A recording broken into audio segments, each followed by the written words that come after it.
Bismillahirrahmanirrahim. Assalamualaikum warahmatullahi wabarakatuh. Selamat siang, salam sejahtera bagi kita semuanya. Bapak, Ibu, dan saudara-saudara sebangsa dan setanah air,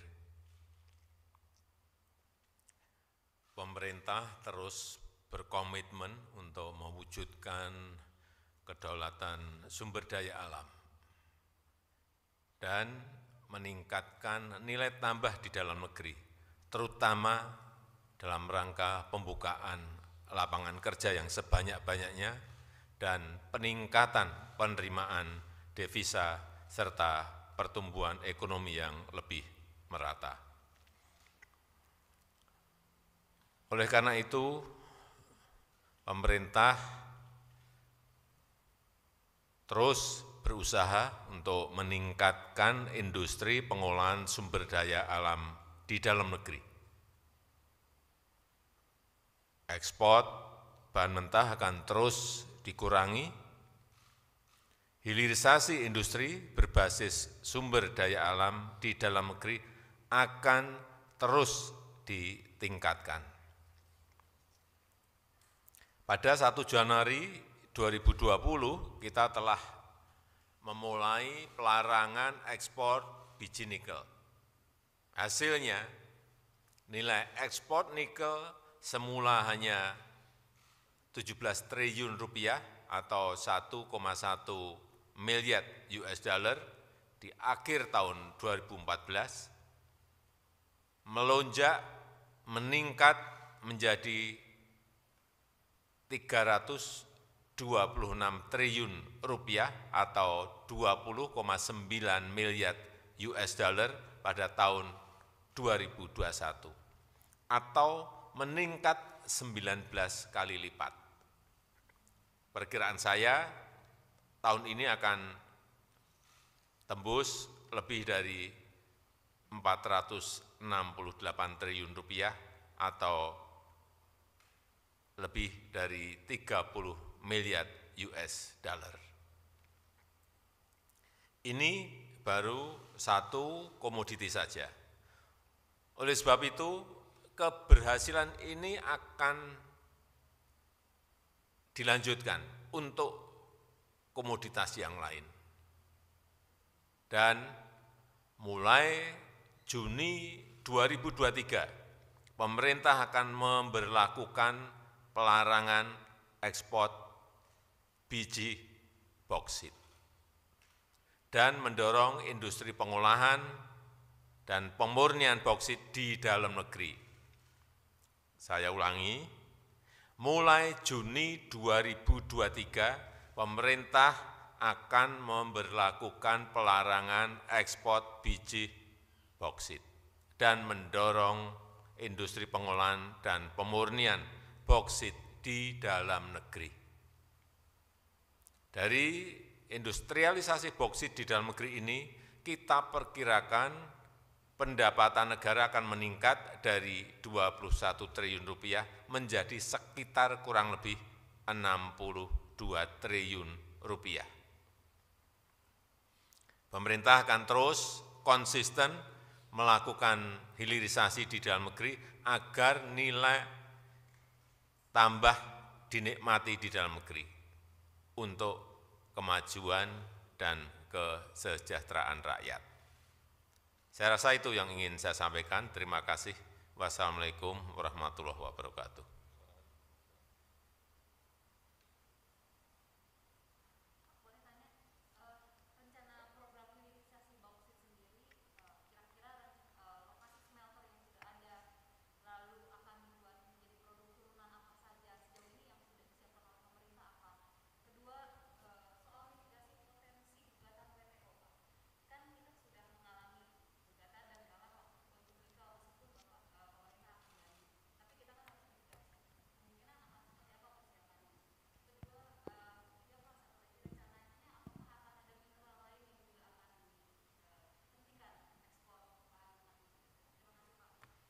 Ini biar Pak Menko Ekonomi yang menjawab, gantian.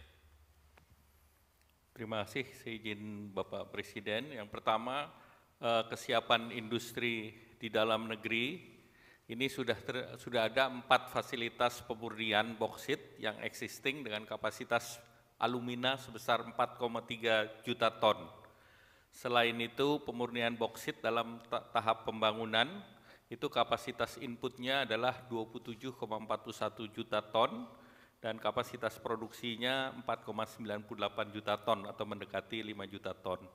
Dan cadangan boksit kita kan besar 3,2 miliar dan ini bisa memenuhi kapasitas sebesar 41,5.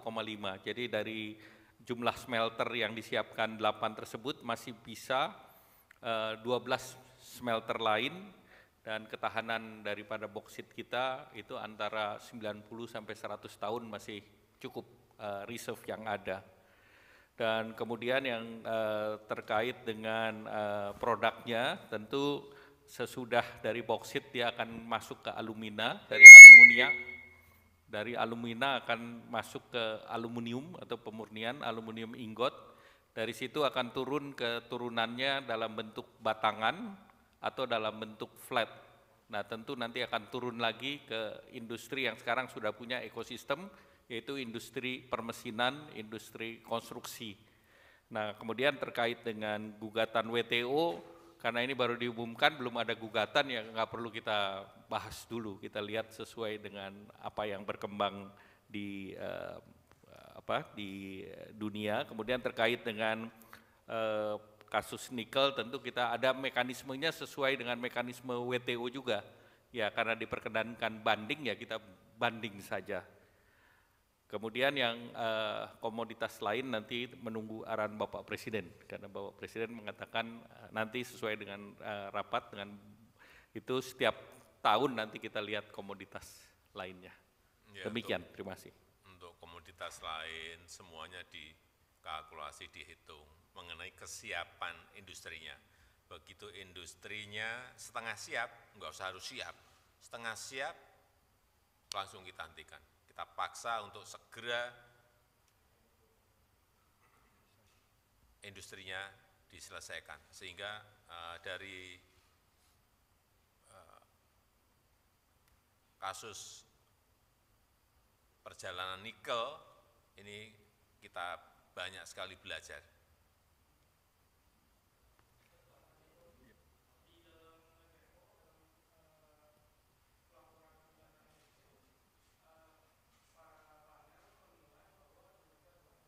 Indonesia telah menyalahi GAT 94 pasal 11 dan pasal 10. Itu di situ dituliskan bahwa nikel bukan barang esensial seperti barang pangan lainnya atau barang pangan esensial, maka tidak boleh ada larangan ekspor. Kalau menurut Pak Jokowi sendiri, itu pandangan WTO tepat atau gimana, Pak? Makasih. Ini kan kita sedang berproses. Makanya mungkin pandangan kita akan dimasukkan di dalam dokumen banding. Karena kita sedang berproses dengan EU, tentu kita punya posisi sendiri. Tentu posisi ini akan dibahas di dalam majelis yang banding nanti. Jadi tentu kita akan bahas di sana. Demikian, terima kasih.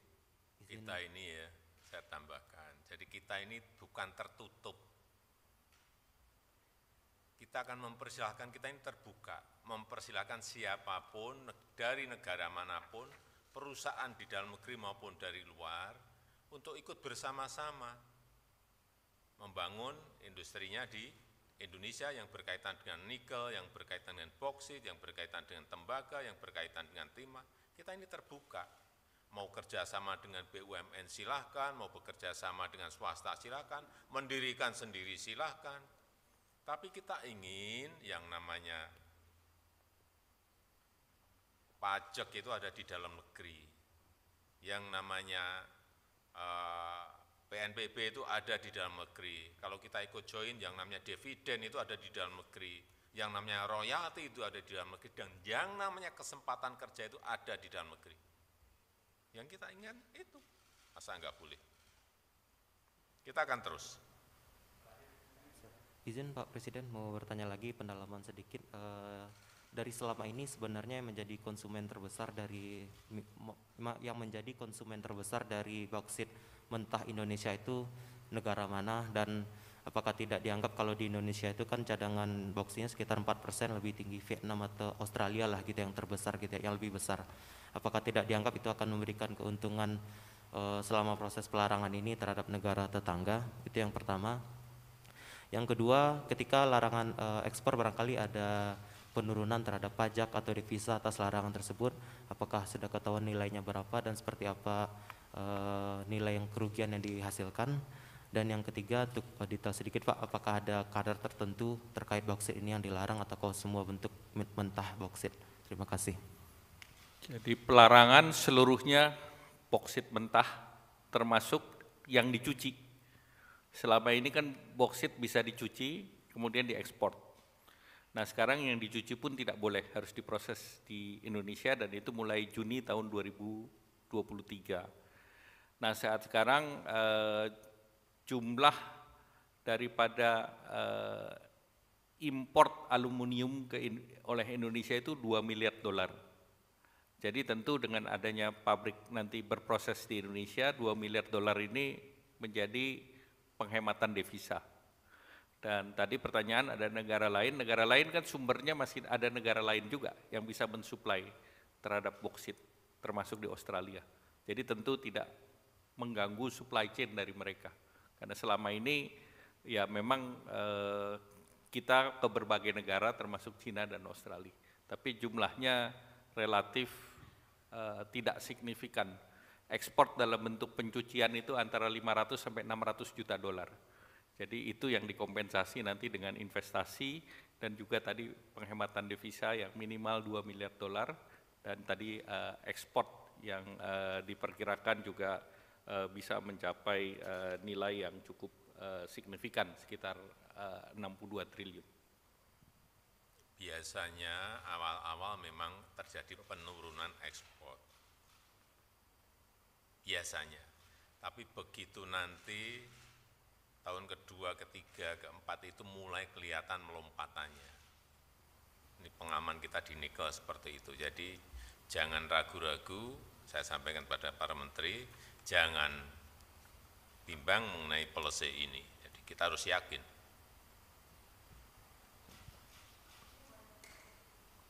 Ya, terakhir. Tadi kan Bapak dalam Economic Outlook mengatakan bahwa kemungkinan akhir tahun ini akan menghentikan PPKM.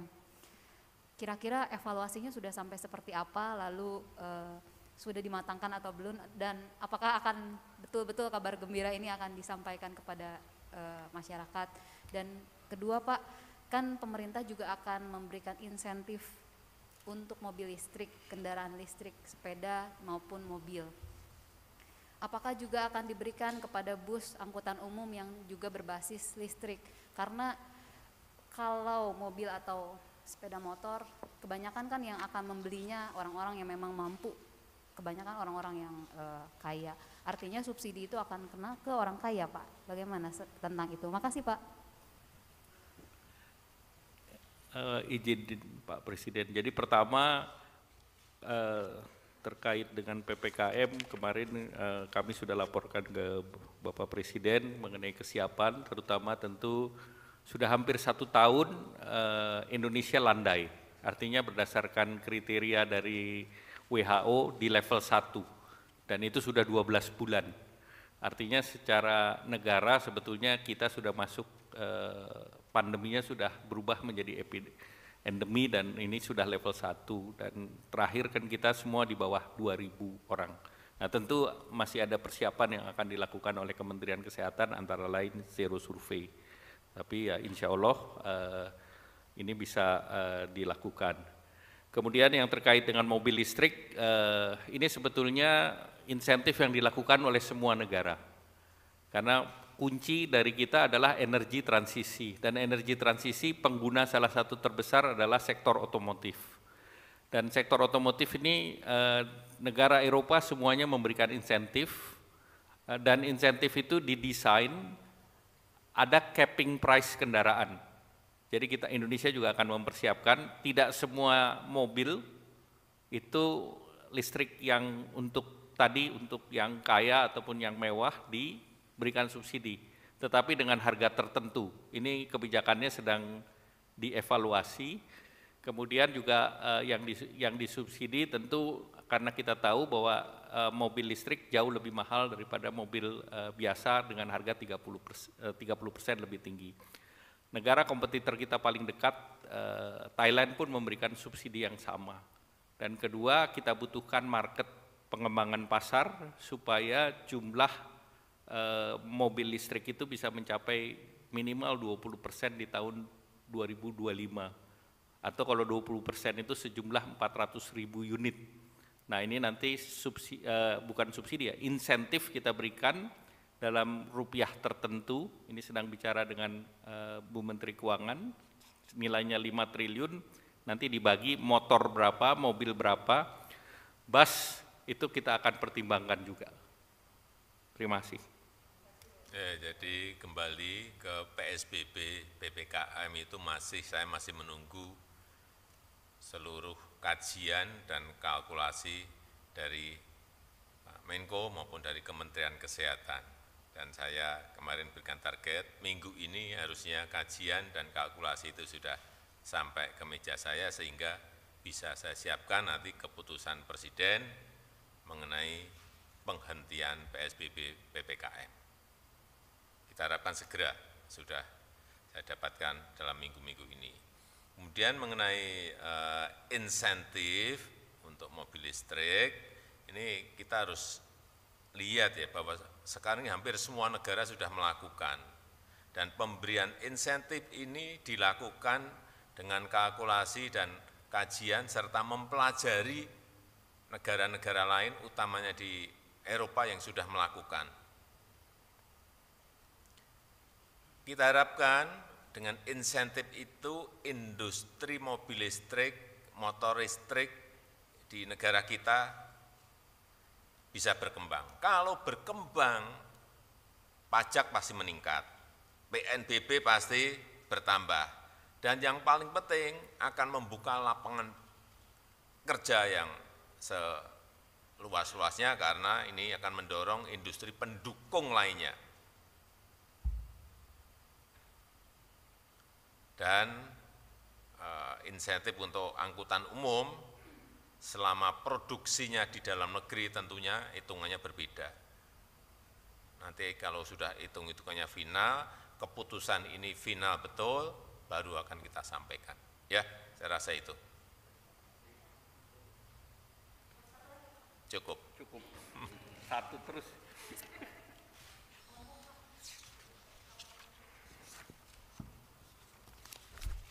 Banyak. Nanti kasih Pak Menko.